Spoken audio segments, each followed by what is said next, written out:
بسم اللہ الرحمن الرحیم۔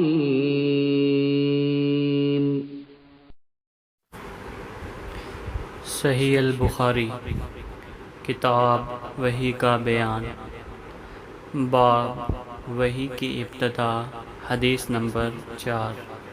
ابن شہاب کہتے ہیں، مجھ کو ابو سلمہ بن عبد الرحمن نے جابر بن عبداللہ انصاری رضی اللہ عنہما سے یہ روایت نقل کی کہ آپ صلی اللہ علیہ وسلم نے وحی کے رک جانے کے زمانے کے حالات بیان فرماتے ہوئے کہا کہ ایک روز میں چلا جا رہا تھا کہ اچانک میں نے آسمان کی طرف ایک آواز سنی اور میں نے اپنا سر آسمان کی طرف اٹھایا، کیا دیکھتا ہوں کہ وہی فرشتہ جو میرے پاس غار حرا میں آیا تھا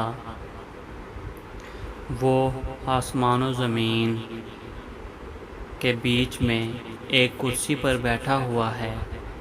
میں اس سے ڈر گیا اور گھر آنے پر میں نے پھر کمبل اوڑھنے کی خواہش ظاہر کی۔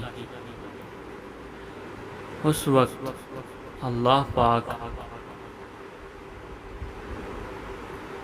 کی طرف سے یہ آیات نازل ہوئیں، اے لحاف اوڑھ کر لیٹنے والے، اٹھ کھڑا ہو اور لوگوں کو عذاب الہی سے ڈرا اور اپنے رب کی بڑائی بیان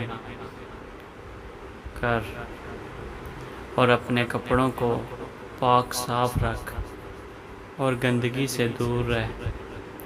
اس کے بعد وہی تیزی کے ساتھ پے در پے آنے لگی۔